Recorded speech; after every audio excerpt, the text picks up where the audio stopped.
Welcome into the Blurred Wire. Today we are how did you describe it? We're committing the cardinal sin today. Yes, we're committing the cardinal sin of the internet, and that is talking about Star Wars on the internet. Yes. Because we are talking Um, about the Acolyte. because no matter what we say today, there will be some Star Wars fan who wishes us dead.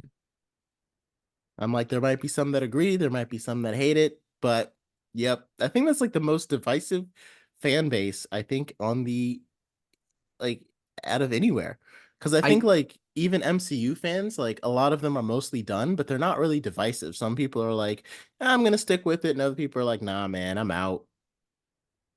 genuinely, I think it's something that because I grew up on Star Wars, I loved Mhm. Star Wars as a kid. I genuinely think the fan base is something that has made me dislike Star Wars as I've grown up. Like I've gotten out of it because it's such a toxic place to like be Yeah. around in discourse. Like even in person, like people get way too impassioned and like I hate you Yeah, over it's Star like Wars, and it's again, like if you didn't like a Marvel movie, it's like, oh, okay, I actually kind of liked it. It's like if you didn't like a Star Wars project or if like you thought it was bad, it's like, you're horrible. You deserve to die. You don't know Star Wars. I'm just like, oh, okay. I didn't realize that my life was on the line here. Didn't realize you had a lightsaber in your pocket or something like like that. I Oh, like it's not that much to me, man. It's just just how a I feel. movie. It's I just a mean, movie it's like, or a are you show. trying to force choke me right now because I said I didn't like that episode? And I feel like some of them would. But again, it's like I can't talk like whenever I talk about the Star Wars fan base, like I'm talking about myself because like I will sit and I will take in every piece of Star Wars content that comes out forever. Mhm. Like I am a part of that fan base. I have watched literally everything that Star Wars has put out, as well as I need to get more into like reading some of the Legends books and stuff because that would be Mhm. really cool. But I think it's like a lot of the fans that get into the Legends and the different eras of the Star Wars universe. Mhm. Um, those are the more intense ones. So we're going to talk about the Acolyte. Mhm. Um, like you said, especially with this TV show, it's been very hard to talk about it on the internet because it feels like you have like two warring ideals, and like one side is like the show is terrible because it's woke and it's part of the woke agenda, and that makes it horrible. And then you have the other side that's like people only hate it or don't like it because they're racist and sexist and hate diversity and because they hate wokeness and they're terrible people and that's why they don't like it. And it's like, I would like to offer a new perspective where we're actually going to talk about the show and not whatever culture war is going on between it. If that's okay with everyone who's listening, because from what I found on the internet, like it's super hard to find like actual reviews of the show, like talking about tone, pacing, writing, acting performances. It's like, let's talk about the actual TV show. And so you and I got to talk about it a little bit. So we'll go right in because you just saw the eighth episode yesterday. So what's your overall, after getting the whole big picture of the Acolyte, what is your overall feeling about it? I think it's solid. I think Mm-hmm. it's I think it's good. It's not great. It's not amazing. It's certainly not bad. There's some really interesting things going on. I really enjoy that it is completely separate from anything else Mm-hmm. in like the Star Wars canon. It just kind of exists as its own thing, and it does something interesting to me, which is kind of try to critique the Jedi Order and their philosophy and how it impacts the world around it. Mm-hmm. Whether it be through like some systemic outreaching of the issue or as people individually interpret the kind of like Jedi code. And so I found that to be interesting, but I think the the overall like pacing and some of the some of the lore that was thrown out, it just feels a little all over the place, a little too Mm-hmm. messy for it to be Messy is the right word. cohesive. Yeah. We when we were talking before, I'll let you bring it up, but you had a really great way to explain like this show. I did. Was it when I was talking about Soul or what when I was talking about I really should have prepared you for this. I'm sorry, that's a messy segue. No, Uh, I'm it trying to was think of it too because I said something I really liked as well. But well, you had compared it to it doesn't feel like a TV show per se. It's instead. oh yeah. Yeah. So I think that's the thing with Disney right now, and they they're trying to take their big movie making franchises and turn them into TV, which makes a lot of sense because Disney started off as just TV, like Disney Channel. They should know how to make TV shows. And in some ways they've proven that they can with The Mandalorian. They took their big Star Wars movie franchise and turned it into a very successful TV show in The Mandalorian. And the third season fell off for a lot of people, but overall the show's been great. The first two seasons were great, and it had a very episodic format.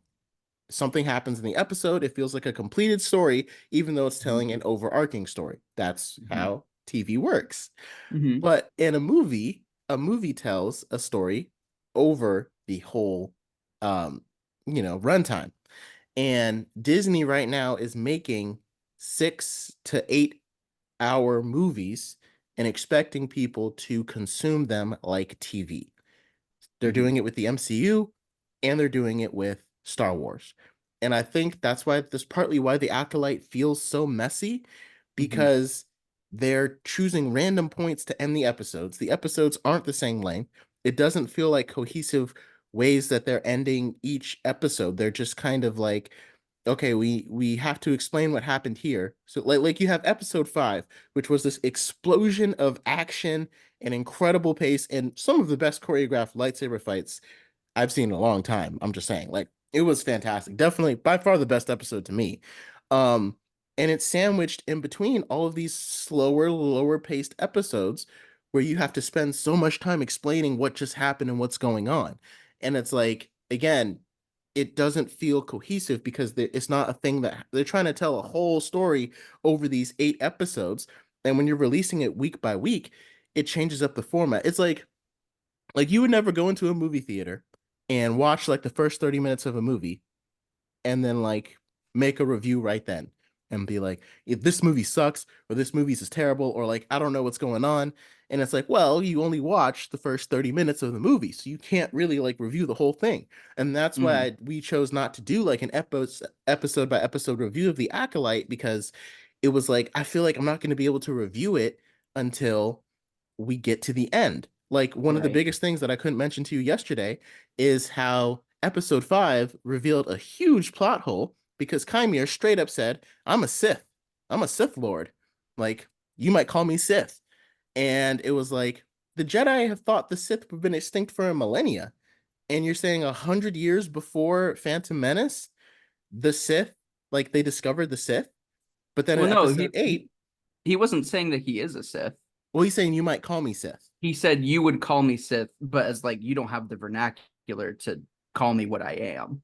Right, right. But in a Phantom Menace, the Jedi made it sound like we haven't heard the term Sith in a millennium.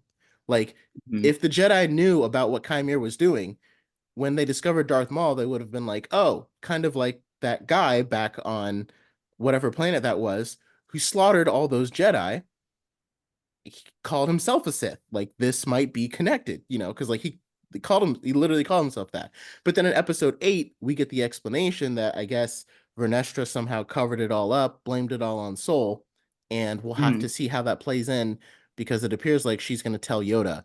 So I guess she and Yoda are the only ones that are gonna know. So that kind of thing. Because people were talking about wow, that's a huge plot hole and how it doesn't really fit. But again, you don't find out till episode 8, but it doesn't come out till 3 weeks later. So you have this narrative that you're trying to rationalize.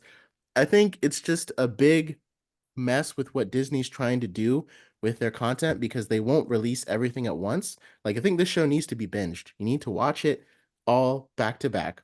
Stretching it out over 6 weeks, the story's just not episodic enough or interesting enough to hold your attention for 6 weeks. I mean, I will because I'm a Star Wars fan. So like Hmm. there's no question if I'm going to watch it or not. The question is Hmm. when am I going to see it?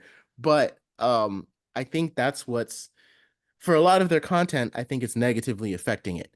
And because I don't think The Acolyte is terrible. I think binging it is makes it a lot better. There's still some pacing issues, and there's still a lot of like issues with questions and like things that we don't understand that are never really explained. Like, I don't know if you felt like you got a better explanation in episode 8, but I'm still like, why were the Jedi on Brendok in the first place? Like, what made Investigate. them come Yeah. there? So they were investigating the Force The cult, the Virgins. the But Virgins. what exactly that is feels underexplained. Right. And I mean, it's a little late to throw this out there, but big spoiler alert, we're talking about everything. In this episode, we're talking about the Oh, finale and everything. I might go back Um, and add this in. So first of all, major spoiler alert for the Acolyte. Oh, I oh, can re-edit it and put it in towards the beginning. But okay. major spoiler alert for the Acolyte. We are going to be talking about everything. So if you've not seen it, if you would like to see it, I strongly recommend watching it before seeing it because there's no way we can review this without spoiling it. So now I we'll jump right in. okay. I think I mean I like that by the end it felt like they were talking more and maybe it's just really quickly explained. The problem is for me that they don't really explain why that is a big deal, why the Virgins is a big deal for them to investigate. What are the implications of that for the Jedi Order? All of that feels very underbaked. And Mhm. so, like, the crux of why everyone is here feels underbaked, and it just leaves it all feeling so convoluted. It's Exactly. like we have to Yeah. get to this point. Same thing with Osha and May being the same person, born Yeah. of the. It doesn't feel like what do you gain from that? I feel like the show did not explain why that is something like to be at odds with. Like, I think it's like an interesting concept, but I don't feel like it did anything with it. If you take away that and just make them twins, it does the exact same thing narratively. So Mhm. why have this convoluted thing just kind of added on top?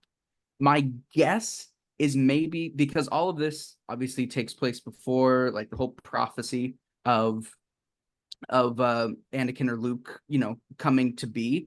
And so perhaps it's like a little, a nugget of information of how the Force can be used to Create birth life. life, to create life, just like how Anakin was born from the Force, Hmm. potentially from like Palpatine's influence or something.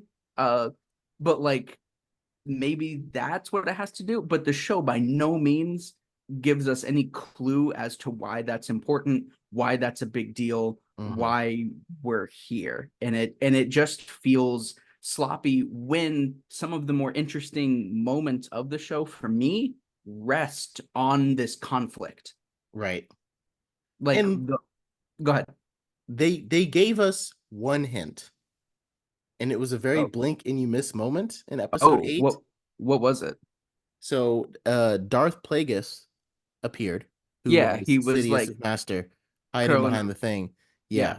Yeah. And so like a lot of people are theorizing that like did he create the twins as like an experiment on creating life, and then Sidious created Anakin as an experiment on life, because that's really an interesting concept, especially if like what if the prophecy of the chosen one was planted in the Jedi by the Sith, you know what I mean, as like a Hmm. way to help kind of control them and make them think that like they've got this it's almost like Dune, like how like the Bene Gesserit planted this prophecy about the Lisan al Hmm. Gaib, and then the Fremen people just became completely enamored with it. And like Hmm. that's actually really interesting if the prophecy of the chosen one actually came from the Sith and was their attempt to control the Jedi and lead to their defeat, because that's actually extremely interesting. Right. And I think would be a really cool concept.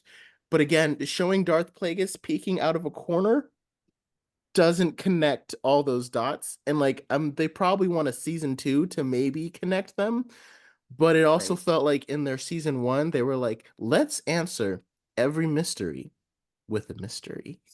Like it was like Yeah. you're wondering why the Jedi are on Brendok. Here's why. So Because are the we. twins are actually yeah, it's like we actually never figured that out. It's like so while you're wondering if the Jedi are on Brendok, actually the twins are the same person, the same consciousness split in two. And you're like, that's not the question I need answered.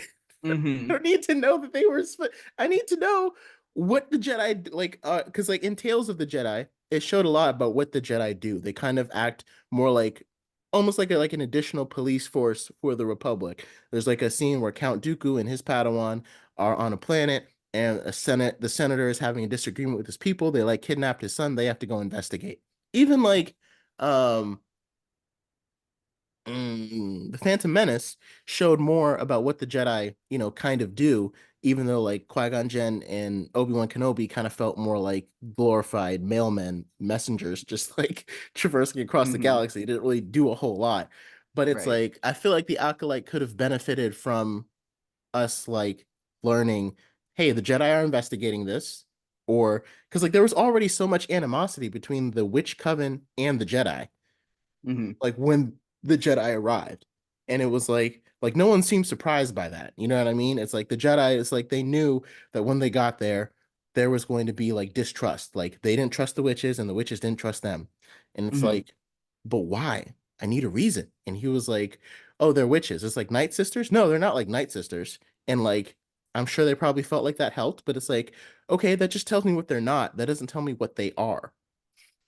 So I Right. feel like it's just like because and it is kind of like a mystery thriller genre, but like the best mystery shows don't just add more mysteries until because like that's what makes Hmm. everything so convoluted. So yeah, yeah. I think like to that point, I really feel like the tension between them kind of ties into what I really enjoyed about the show, and it feels like it's the critique of the Jedi as like as a system, whether they exist as this like military force or they exist as this religious group, and they kind of exist as both, as a Hmm. political entity, as a religious entity, and as a military entity. They're kind of all of these together as an attempt to maintain control over people and over um, emotions, like they said in the final episode. And so I think the the whole thing with the Coven and with the Jedi is just through that control. The Jedi want to control Force users throughout the galaxy. That's their thing. They want to keep Force use in line as like we got to protect from anyone trying to rise up to become a Sith. We have to control that. We achieve the light side by domineering and by domination in that sense. And the Coven just wants to be left alone. They just want to practice their force powers on their own, separated from the Jedi. And then the whole crux of the show is that the Jedi force themselves in and kind of enact their own morality and their own form of what should be on them without ever trying to understand or Hmm. see where they're coming from. They act on assumption. They act on their own standard of what should be, without any attempt to try to empathize or understand the coven as they are, because we see in the way that the mothers act with, say, the children, because we don't get to see them too much, but it is a very loving relationship that she has with their children and preparing them for life. But yet when we get the second flashback episode and we see it from the Jedi's perspective, they just see these snippets and they take it to assume that these children are in danger. It's not clearly spelt out to us necessarily whether the force use is dangerous to anybody or not, and that I think is a problem for the show, because it doesn't feel like one of those things that like in its vagueness, it ties in with like the themes of why are you acting, without trying to understand. You're Mhm. pushing your your thoughts onto others. I don't think it's one of those. It just feels like a poor explanation at the end of the day. But that's what I get from it. And I Mhm. enjoy that, like all of it kind of held up by the character of Master Soul being the Yes. one who kills Osha and May's mother. Mhm. And like that revelation being the thing that convinces uh Osha to like use, I'm assuming the first time on like in the Star Wars universe using a force choke, because it was never, the way they built it up to me feels like it could be like the first time a force choke has been used, or at the very least the first time in centuries or Very long millennia time. that Yeah. this technique has been used. Because um Chimera didn't even do that. right, and they keep saying like you have to learn to kill without a weapon, and like the vagueness of that, and then she like grabs it. Very cool sequence. I love Yeah. that. But like I enjoyed Master Soul because of that, because he sat as Mhm. this like this pillar. It's messy in the way that it's handled, but that's like the core nugget that to me made the show interesting, because it was actually attempting to say something. It just did it in the messiest and like a really like, oh, if this was written better, Yeah. if this was like, Mhm. if each episode felt like they actually ended at the exact time they needed to, like if it felt like everything was just better, this could be really great Star Wars. And Yeah. I think because of all of the messiness of it being a Disney show as well, because it's Mhm. not just Star Wars, it's also, like you said, like a Disney show. And because it's a Disney show, that's what's keeping this from being something more interesting and engaging. But tone wise, yeah. And I think it's like also, like you said, all of that about the Jedi kind of inserting themselves, all of that makes sense, right? Mm-hmm. And I think for Star Wars, like for most Star Wars fans, the Jedi, you don't like you can critique them, but like they're heroes. Like at the end of the day, like the Jedi's are the good guys. And that's kind of the Mm-hmm. whole narrative behind it. Like Mm-hmm. that's the default setting for most Star Wars fans. Mm-hmm. Jedi, good. Good. I want to see the Jedi slice the bad guy. Right. That's the agreement. That's what I want to see. And so in this so like you kind of have to understand that if you're writing the show. Like if you're writing the show and you're like, okay, I want to depict the Jedi in a different light. Like most people just see them as like heroes, and I want Mm-hmm. to show them doing something that's not heroic, or something that's should be critiqued, something that, they're going to a planet and basically taking these children because they feel like they should. Mm-hmm. But that's I think where the confusion comes in, because we didn't get enough explanation as to why it feels like they're doing something that's very out of character for Jedi, because Mm-hmm. like we as the audience have no reason to believe that a Jedi would go to this planet that's not in the Republic. First of all, like we have no idea that the Jedi would operate outside of the Republic, but they would go to Mm-hmm. this planet that's not in the Republic. And like even when Carrie Moss's character was talking to the Witch Coven, she was like, Mm-hmm. "Hey, um, we Jedi are in the Republic," and they were like, "Well, Brendok isn't in the Republic," and like in theory, that should have been like end of conversation. Oh, you're right. Goodbye. Like we have no jurisdiction here because it's not the Mm-hmm. Republic. That's what the Jedi do, and so I think just getting something that tells us that like Vernestra sending them on this mission or being like, "Hey, Mm-hmm. this is a dangerous Force cult. We need you to investigate and report back to us." Mm-hmm. And be like, oh, are we telling the Senate? No, we're not telling the Senate because technically they're not in the Republic. Something that gives us a reason why the Jedi are doing something that seems so out of character, because Mm-hmm. for the rest of us, it just kind of looks like confusing because it's like, we don't know why you're here. And you also don't seem like you know why you're here because your Mm-hmm. responses aren't really addressing the issue of like why you're there in the first place. And like how you mentioned how that kind of, and like Master Soul gets like absolutely obsessed with they're dangerous and we got to rescue these girls. Mm-hmm. And the entire time I'm just thinking, why? Like I haven't seen anything. Like even if we could have shown like a mission maybe where a Jedi did something similar and they were able to like maybe not even defeat like a dangerous force cult. Just I need some kind of reason why they are so, I guess for lack of a better word, anal about this. Because like you Right. mentioned, Well, I think the in show explanation there is that he wanted a Padawan, but he hasn't been approved to have a Padawan. But he like Soul is desperate to have a Padawan, and like and it's that's gotta be this one. Like there's no other options out of the thousands of kids in the galaxy. yeah, I'm like, yeah. No, it's worth I killing get her you mother there. to I have. I get you Yeah. there, Yeah, it's but kind of one of those things that's like you're telling us a lot. Like, my brother and I talk about all the time. Like in movies, you can tell someone something or you can show yeah. them something. So instead of telling us that, like, oh yeah, Soul is a respected Jedi, who kind of gets obsessive over these girls, it's like, show us why. Like, show us either like why he's such a respected Jedi. Mhm, Maybe show him taking down a Force cult. Maybe that Force, like taking down a Force cult, but he loses his Padawan when he takes them down or something like that. mhm, And that way we'll have an understanding of like why he just automatically goes, nope, if you're not a Jedi and you're using the Force, you're dangerous.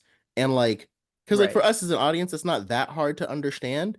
But again, it makes the characters' motives for what they're doing um it would actually give us a reason for their motives, especially because you're changing our perception of the Jedi so much. That's the Mhm, main thing, is because like again, if the Jedi were already and like they're kind of side-eyed in the Phantom Menace, but not even close to the way the Acolyte depicts them. The Acolyte is mhm, going in a whole nother path. And it feels like the showrunner is just kind of like, yeah, I'm just gonna show the Jedi like this. And it's mhm, like, I understand what you're trying to do, but you also have to make it make sense to what people currently know about the Jedi. Because sure, this is a prequel series. mhm, So like maybe the Jedi reformed and got better since then. Like maybe they were bad back then, and over the 100 years, Yoda decided to enact some reforms where we don't go to planets and just take kids against their will. mhm.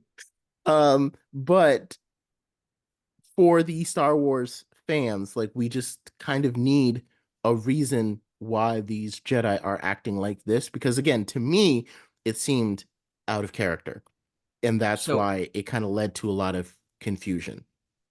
if I may, that is something that I actually enjoy about this show because I think it uses that assumption that Jedi are good, Hmm. enemies are bad. It's something that I find very very boring and like I find it to be bad storytelling to rely on such strict like good bad because Hmm. it's life is not like that. Like It's I not. think when you have hero, it should be heroes and villains because heroes and villains are both flawed people or groups. Okay, there's not a like pure moralistic like good. And I find that Star Wars has existed too strongly on the like moral high ground of good and moral low ground of evil before with like the Jedi and Sith.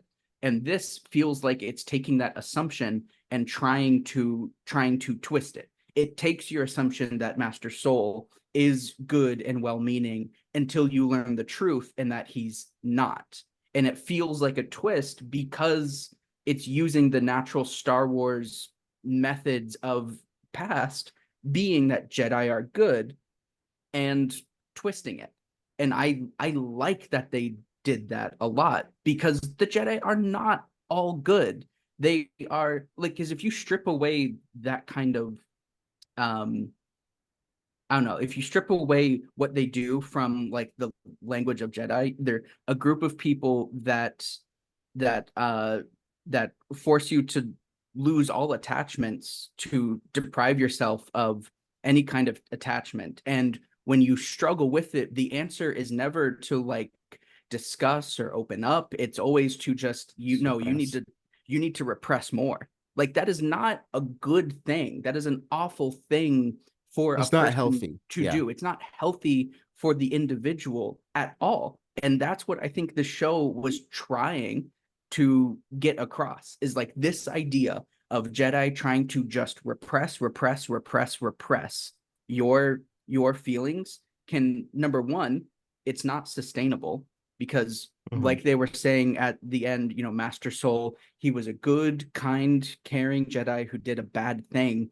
He did that thing because he wanted a Padawan so bad, but because he didn't just repress his feelings enough, it led to him to act on it.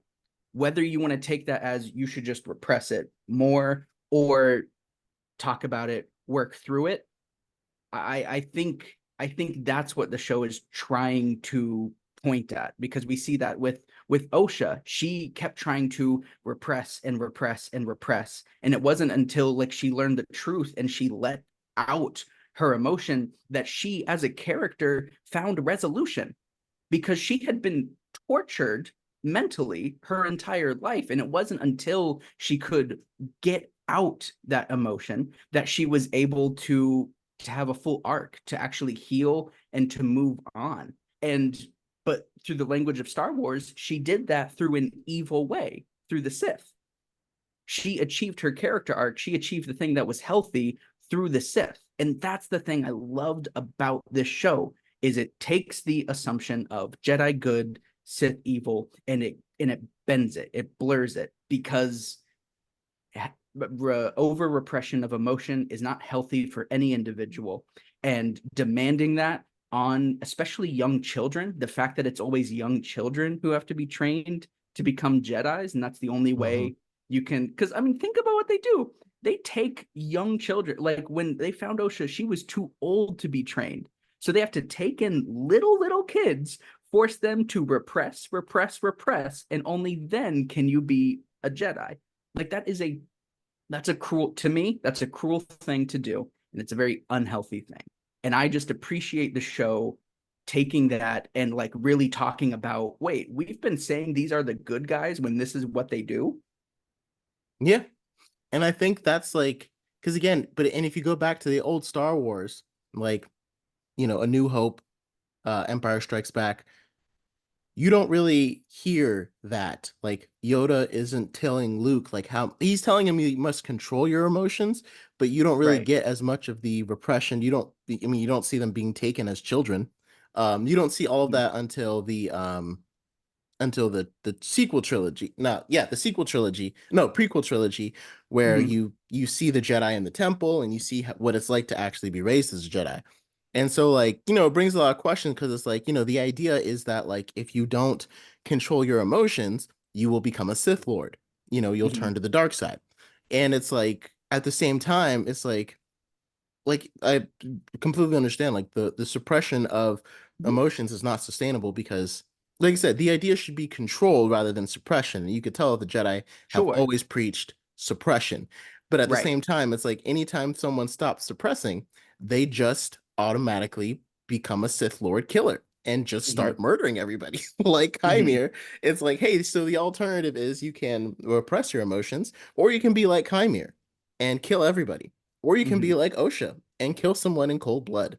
Again, Mhm. it's like so what do you do? Should you just abandon the force completely? Because it's like you either have this unhealthy suppression or you have this, well, if I don't suppress my emotions, I'm going to become a Sith Lord. And if I become a Sith Lord, I just automatically start killing everybody. And that's what Mhm. happens every time someone stops suppressing their emotions. So again, the idea, Right.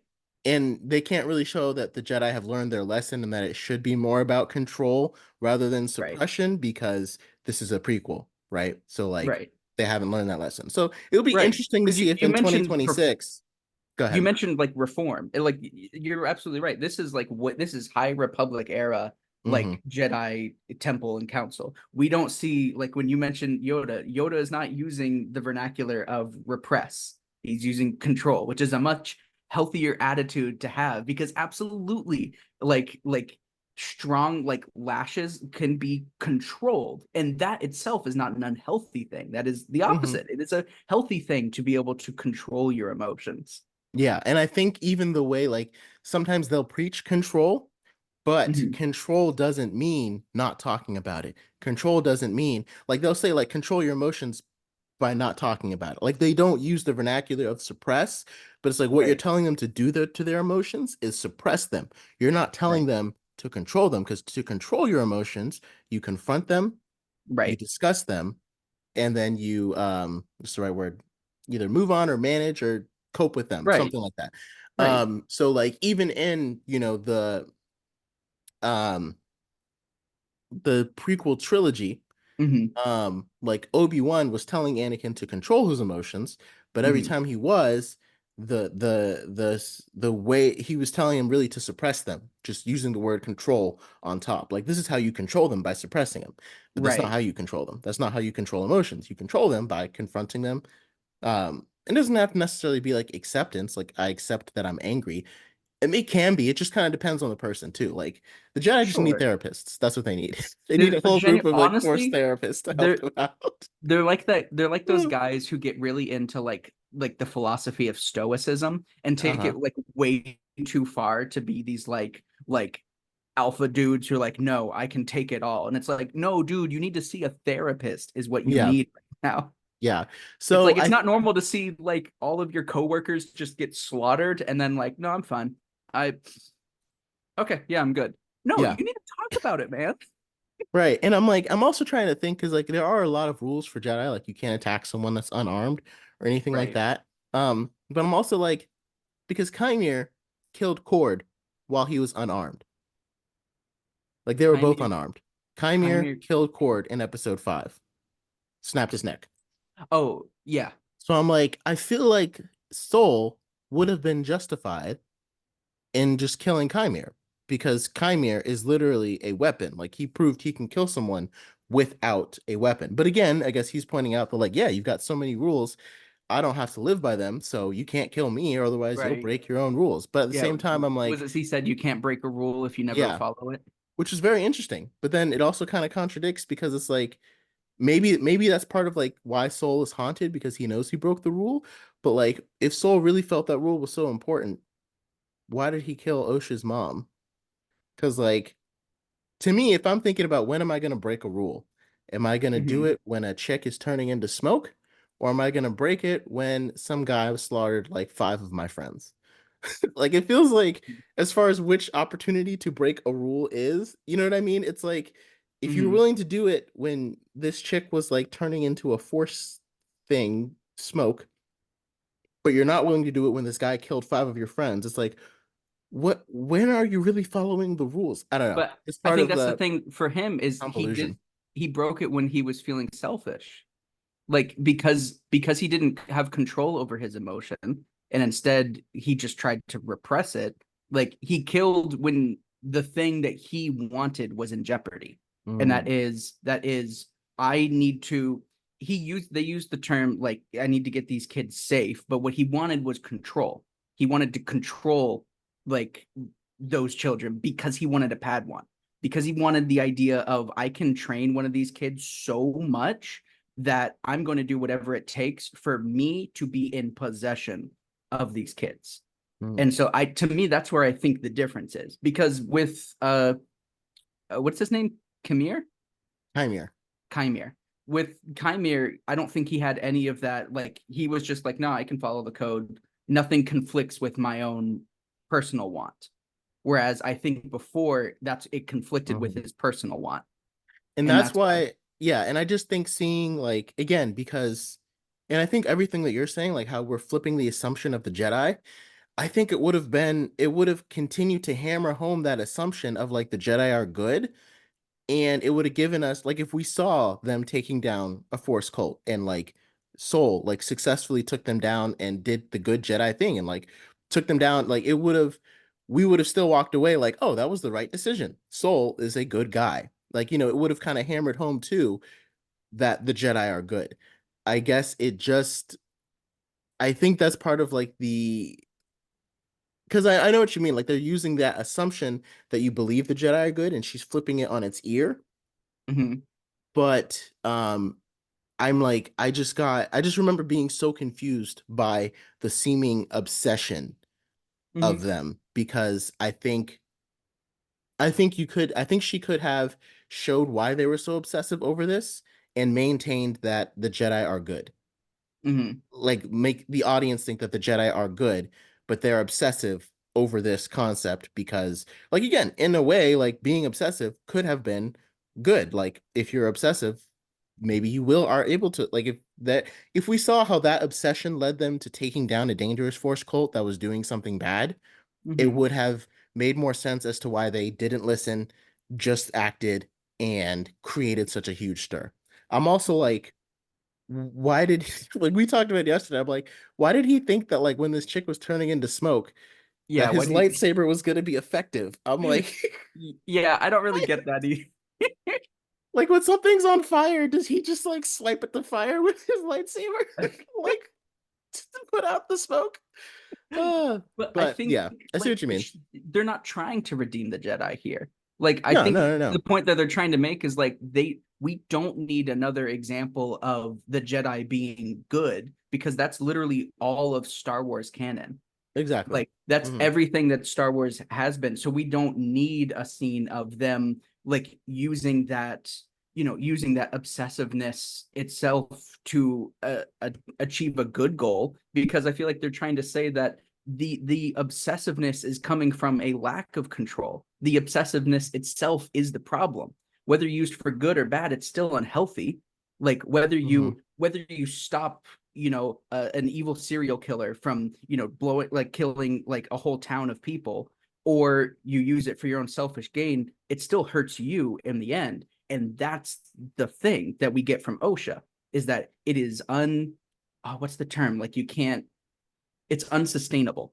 Like that kind of obsession is unsustainable regardless of how it's used. And so the answer is to not just suppress it like the Jedi have been doing. And that's why I think they don't want to show a scene like that because they like we've had enough of Jedi Jedi using this being good. for good Yeah. in the past. Like we need to just show what we're trying to show. Now, I think they still do it messily. Like again, like Yeah, it creates a mess. Yeah. as much Yeah. as I'm standing up for it, that this is all just because this is something that I've kind of wanted from Star Wars for a long Hmm. time and something that I really connected me with it. I still think as a whole, it's a kind of a sloppy beast of a show. It's like the concept itself is cool. Yeah. And I'm like, I almost wish that they said it 1,000 years before the beginning of the Phantom Menace, because Hmm. I'm still wondering about the lore. I'm still wondering about how the lore fits in because 100 years ago is not that long ago. Like that still affects, Hmm. like Yoda is obviously alive. Hmm. Darth Plagueis is there. Um, how do Chimera and May fit into the Sith rule of two? Because the Sith rule of two have been going on since Darth Bane. Yeah. So it's still like while trying to get away from Star Wars lore, you're still in Star Wars lore because you're only 100 years before Palpatine is about to become a Padawan at some point, like because he's been along for a long time. He might already be the if we saw Darth Plagueis, Palpatine might Right. already be his apprentice. Well, and that's a thing too. I think that's not just with the Acolyte. That's what like Star Wars has been retconning its own like rules since the beginning. Like the whole thing with what are they called? Inquisitors? Like, how are those not like Padawan? That breaks the Sith rule of two. Like, because you have Palpatine and you have Darth Vader, and then you have all of these Sith like Inquisitors, the yeah. Sith Inquisitors who are using lightsabers and Force powers, but they're not Sith, yet they're Sith Like you're just trying to Yeah. find vernacular to get around this thing that George Lucas said on a whim 30 years ago. And now you have to like, oh God, we gotta rewrite the whole Well, because canon you're like, I to want my like make it characters, work and yeah, and you're like, I want my characters to fight Sith and kill right. them. And it's Because like, well, you only have two Sith to choose from, so you can't like kill them. You can't just kill Darth Vader over and over again. You know what I mean? Like, you right. gotta. So, Inquisitors, we have Inquisitors now. Right. We have to It just feels like it's like literally we just need fodder for the Jedi to kill, like, or to fight right. We lightsabers with. we need bad guy for good guy to fight. Yeah. So I guess that's probably true because the Inquisitors doesn't really fit into, I guess, like I don't even know the way they explain it because you don't really see how they're like not as powerful as like Darth Sidious and Darth Vader. Like you just kind of Like the assume that they're not, but they because like can what do were all the same things. weren't they like Padwans or Jedi Knights during Yeah. the A lot of them are whole former thing? Jedi. Right. Hmm. So it's like they're skilled in the how is this different from the Sith rule of two? And that's why like I don't pay that to just personally like Hmm. it all none of this was ever intended. Like when George Lucas was writing this, like he It did wasn't not supposed to become he this thing. didn't intend this all of this. He wrote this and then he wrote this and then everyone else came in and added this, you know what I mean? Yeah. And it's like in a way it's cool because it shows how like one idea can grow so much, but at the same time it's Sure. like you also got to connect it. And like it's cool when it falls into place. Like to me, the idea that like again, did Darth Plagueis, I think it makes more sense if Darth Plagueis learned this technique maybe from the witches of this Force Coven. Some people are theorizing that Darth Plagueis made the witches think they created the life. And I'm like, that feels very messy. I'm like, I feel like it makes more sense if Darth Plagueis learns how to do this from the witches and Mm-hmm. teaches it to Sidious. And it could, well, because Plagueis is dead by the time Anakin is conceived. So yeah, if he teaches it to Sidious and then Sidious does it with Anakin to help fulfill the prophecy, so that way the Sith can like again control, like that's really cool to me. And I think that's a way that the connected universe can kind of work and like how it's cool to like bring it together. But like I Right. said, then when you think about things like the rule of two, and now you have Chimere and Osha, and sure, like maybe Osha's an inquisitor. I don't Right. know. But Chimere didn't seem like he had a master. Yeah, maybe the rule of two only applies to like prophecy related things. Like when we're dealing with the prophecy, there could only be two, but you could also have other. And I mean, again, the rule of two was created because the Sith kept killing each other. Oh Um, yeah, that was the Darth Bane, and he was like by combining all the Sith together, we'll be stronger because there'll be like I guess less dark side to like tap into. yeah. There's a lot that goes into it. But again, like yes, like it did. It's weird because like it feels like it left us with a lot of questions. I won't necessarily call like I hate plot holes and continuity issues. Yeah, that's a big Like thing for it's a you, huge thing right? for me. That's why like Obi-Wan Kenobi fell so flat for me because Hmm. I can't get past all of the stupid continuity errors that just don't make any sense. They don't fit with the lore, they don't fit with the TV show. I feel like this TV show, like it didn't really have like plot and continuity errors. It just gave me so many unanswered questions that I feel like are never going to get answered. Like for like why does Osha want to be a Jedi in the first place? Why was Right. she When she so learned about intent? them. Yeah, and it's like I can understand like a child not wanting to be like their parent, like, no, kid, no, dad, I'm gonna do something different. But that's because children have the internet and they can go to school and they learn about different things. But if you're raised in a force cult with all these people, your aunts, only aunts, I guess, on there, aunt, mother, everyone is telling you the Jedi are evil. You're like, Hmm. are they? Are they Mm. though? And not even like, are they? You're like, no, I'm gonna be one. Right. It's like it's conviction to the point of like ostracizate. I can't say that word. Of Ostracism. being of being ostracized. Like she's so like Like, I dug will her leave heels, all of you. and it's like we see in that it's very quick, but like the scene where in the second flashback episode we see May taking her journal and it has like the symbol of the Republic on it, which I thought personally I thought that was like her personal journal, not necessarily like a book on the Republic and the Jedi, but like maybe that's what it was. But even still, like, how did she hear about this if she was Yeah. created in this coven? Like, And like, I'm like, did Darth Plagueis like tell her that the Jedi are good? And she's like, no, the Jedi are good because the man in my dreams told me that they are. Even though, like, that still doesn't make sense because you still have 30 people telling you that something is evil and bad. And it just does not make sense as to why. Like, you could see her like being curious, but again, mhm, and again, that's a question that we're never going to get answered. And it's kind of like it makes it hard, like when you have stuff like that it can kind of it can make it hard to believe because it's like okay, this is kind of the premise that the entire show is based off of. Like we don't really have a good reason as to why Osha becomes a Jedi or wants to become a Jedi so much, but she kind of has to for the entire plot of the entire show to actually occur. So we're mhm. just not going to talk about it. Yeah. and that can kind of like again it can lower the credibility. I don't think the most interesting part of the show was the twins in the first place, so that's why I don't think it like lowers the show that much for me because it seems like a small thing, but again, it's one of those things that's like if you like look at it, everything else falls apart because it's like if there's no reason for Osha to want to become a Jedi because there's not, like the entire plot of the show, you either have to rewrite the entire show Hmm. or everything just falls apart because her becoming a Jedi is part of this entire thing. And it's like, Right. did no one just like sit and ask, like, so what? Like, I can't wait to watch the pitch meeting on this because they're gonna be like, yeah, Osha's gonna become a Jedi and she's really excited. And he's gonna be like, oh, why does she want to be a Jedi? Because the Jedi are good. Well, wasn't she raised on a Force coven and they all told her that the Jedi are bad? Yep. And like her sister tells her that she's willing to kill her because the sister believes that the Jedi are so bad. So if they're both raised in the same spot, why does one sister think the Jedi are so evil and the other thinks they're so good? Especially if they're the same person. Person. Yeah. He's just gonna be like, "Hey, shut up!"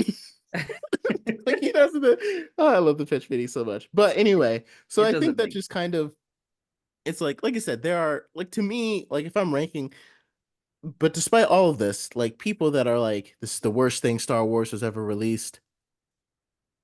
Did you not watch the Book of Boba Fett, or did you just forget that it happened? Because like, despite all the issues with this show, and it has issues, it wasn't the Book of Boba Fett. That was I just a mess. I think some people just watched the original trilogy and then watched the Acolyte and was like, this thing I'm like, what the sucks. heck is that? It's like, okay, if you did that, then I'm not surprised that you feel that way. Yeah, that Okay, like probably I is get the it. worst Star Wars you've seen, man. Yeah, But like, definitely. there's some real trash out there. Yeah.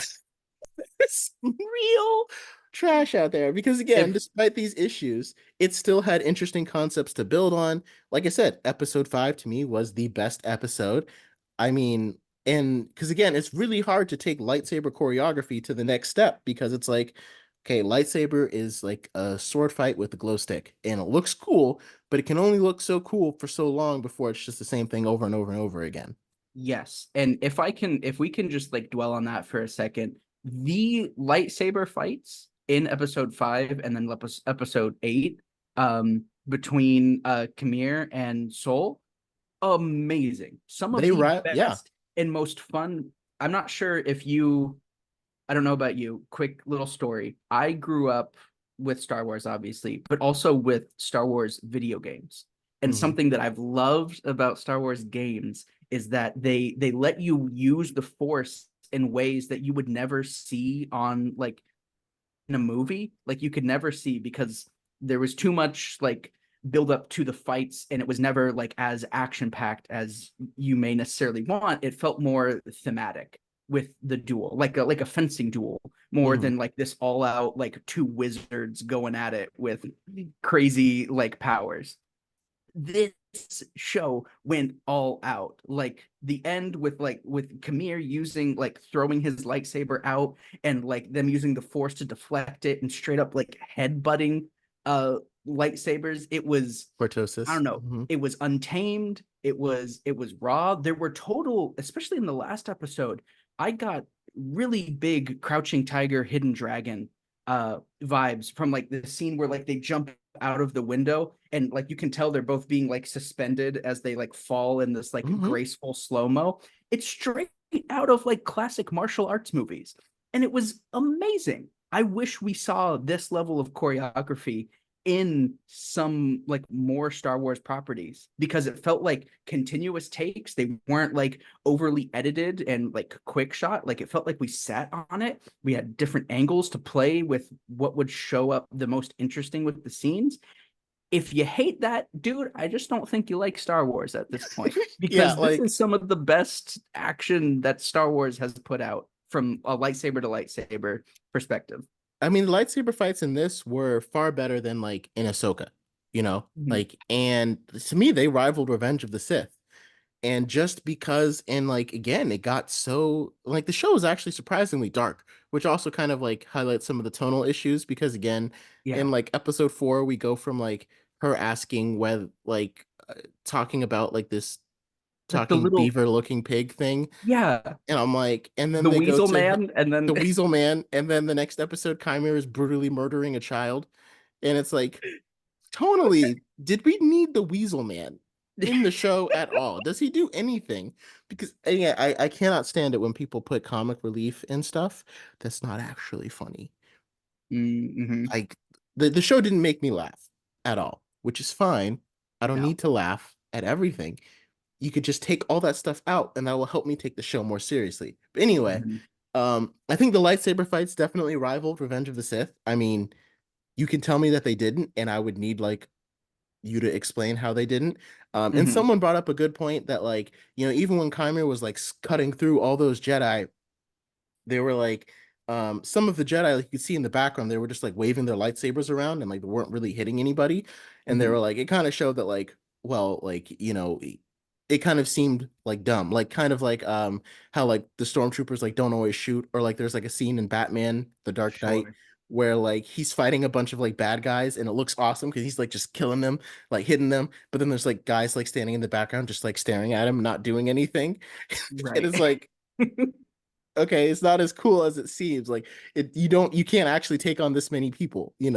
But we Right. actually do get an explanation for it because Horde literally says that like fighting Chimera is so hard because first of all, he doesn't obey the rules of combat, but secondly, because he gets in your head and he stays there.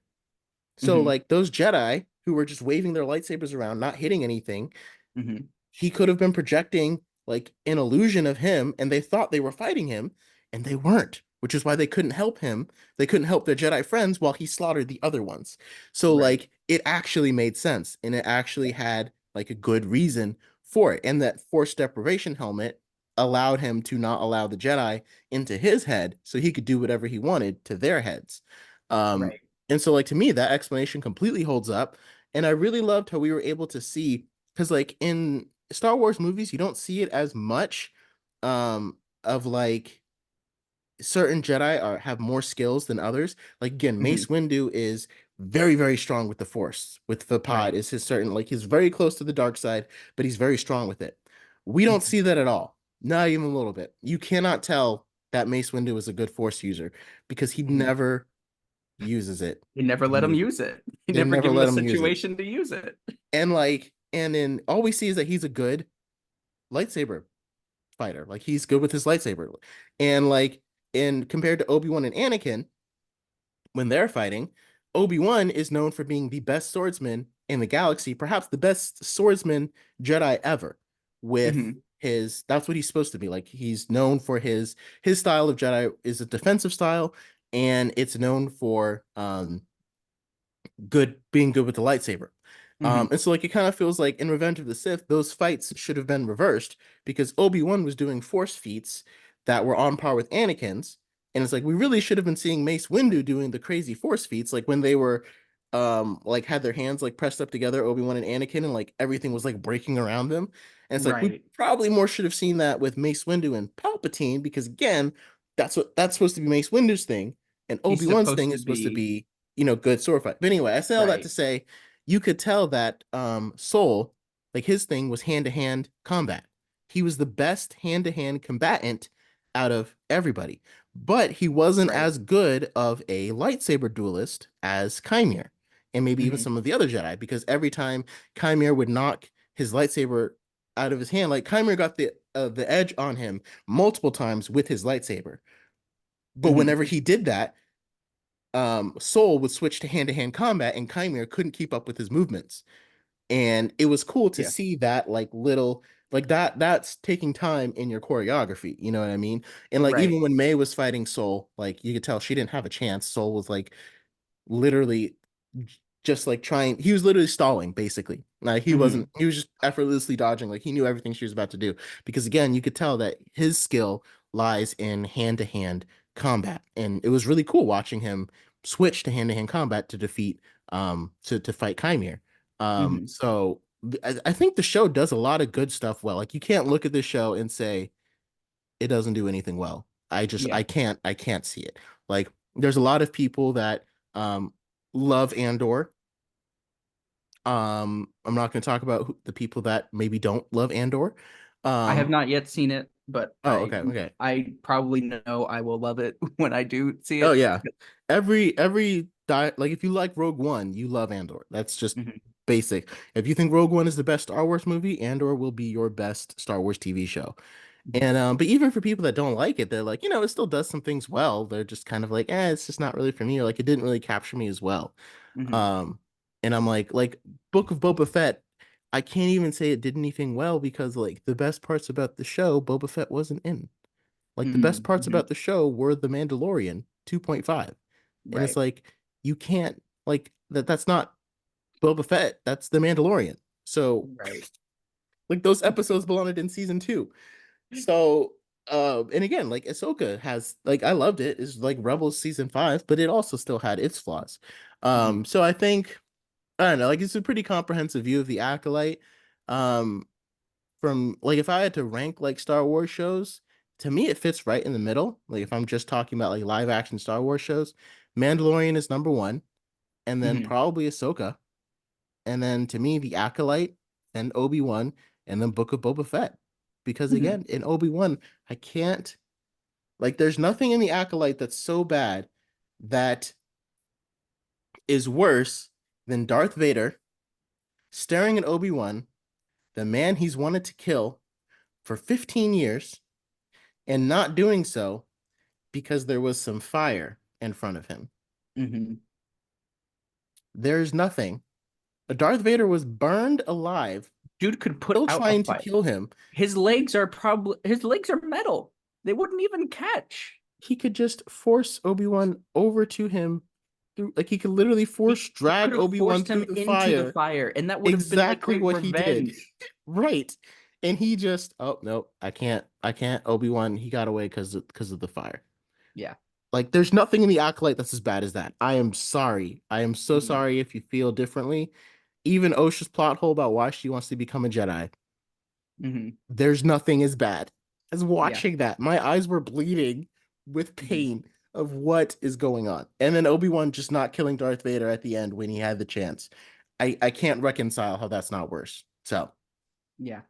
I think if this does get a season two, I think it needs to, and this is an impossible ask, but try not to be a Disney show. Like, yeah. please do your best to, and I have no idea what goes into the creative control that Disney has over its showrunners. I imagine a lot of that is not up to them. It is up to Disney pulling like the strings for final say of this show. So I'm sure that is out of control. But at the very least, make your episodes better self-contained and Mhm. and focus, tighten up your focus. Exactly. Don't be so out here when your story is here.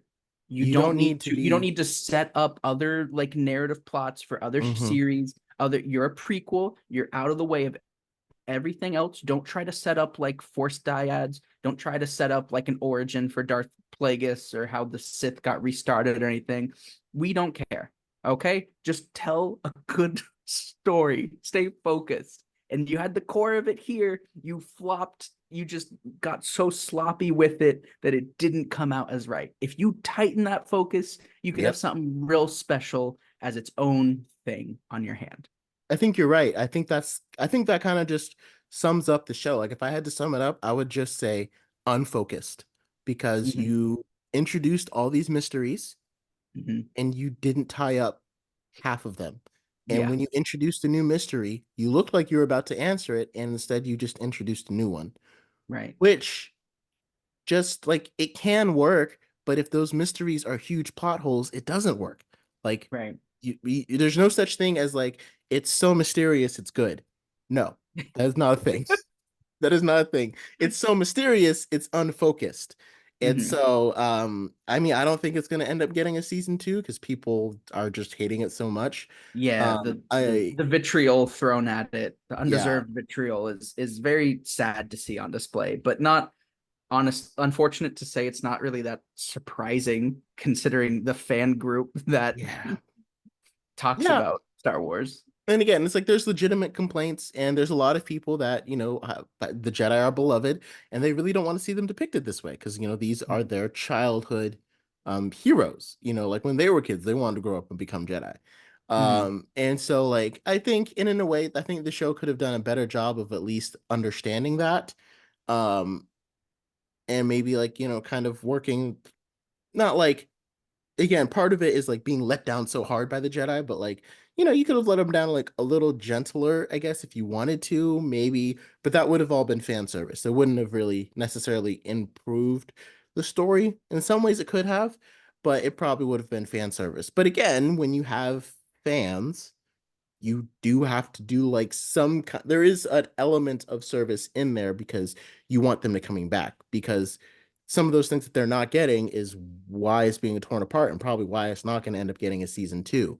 um but again, like to me, all the review bombing of it just like I like there are legitimate complaints out there, legitimate, but not enough to be 13% on Rotten Tomatoes. This is not the worst Star Wars show Yeah, and by a I long don't shot. think uh, with a fan base that I'm not trying to say they're all like this, but with a large and or at the very least a such loud uh portion of a fan base that's Hmm. dedicated to such hate, there is no way to work. There's no pleasing those group of people because let's not forget these are the same group of people that when The Last Jedi came out, they bullied Kelly Marie Tran so That was hard it horrible. caused her such mental anguish that she had to like leave social media for such a long time and like reconsider acting as a career because they didn't like a woman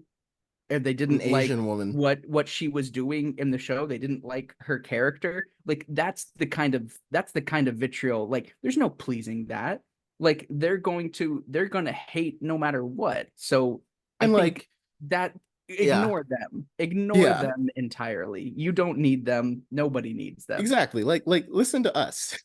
Because like I hated The Last Jedi. I hated it, and my brother loved it. And I thought it was terrible.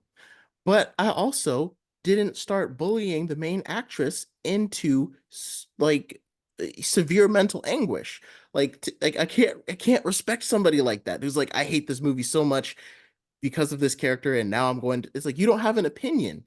That's not an Yeah. opinion. Like I hated it because the way that the story was going in two different directions. Like there's legitimate criticisms of The Last Jedi. You can None of criticize that, whatever. Yeah. yeah, there's no justification though for doing that to somebody. And I also hope that like if they get a season two, like please, Kathleen Kennedy and Leslye Headland, again, there are legitimate things to fix. This is not like a, hey, anyone Mhm. that hates the show, there's nothing like the, please like There are fix very some genuine things. criticisms that we Yes. have with this show. The bigotry and the racist hate You can ignore that. towards Yeah. it is far from anything that we're talking about. Yeah, no, not even close. Not even close. But yeah, there are things to fix. But again, we'll just have to see if a season two comes. I wouldn't bet money on it. I'm not holding my breath. Yeah. And it's a shame because I think they could I can imagine interesting things done with it. But Yeah. I mean, it's one of those things where it's like, I would still watch a season two. Now, like, if the season two, if the issues from season one got worse in season two, I probably wouldn't come back for three. But there's enough for me to want to come back for two to see if maybe they did some things better. mhm, But oh well, that'll probably time be it. will tell. Hmm. So thank you for following us for our review of The Acolyte. Feel free to leave your thoughts below. I mean, what did you think of it as a TV show? Writing, pacing, all of that kind of stuff. If you think there should be a season two, if you would want to see it, or if you think it's just a failed experiment. Mhm. And Until until next next time. time. Oh, what do we have next? Quiet Place Day Quiet One Place is Day One. coming next. Can't wait to go see this movie. I'm gonna go see it tomorrow. Can't wait. Hold your It's gonna be breath. awesome. Huh? Oh yeah. Hold your breath. Have you Hold seen your it yet breath. or not yet? I haven't seen it yet, Haven't seen it but yet? Okay. I Yeah, hope yeah, to very soon. yeah. Can't wait. And then, man, Deadpool. Okay, sorry. One thing I have to mention at the end of this. Did you see Classic the? Will and Ty. I It's like, know oh, it hasn't wait, really hold ended on. yet. One more thing. It's just it's because we're talking about the Acolyte, and Daphne Keene, I thought, did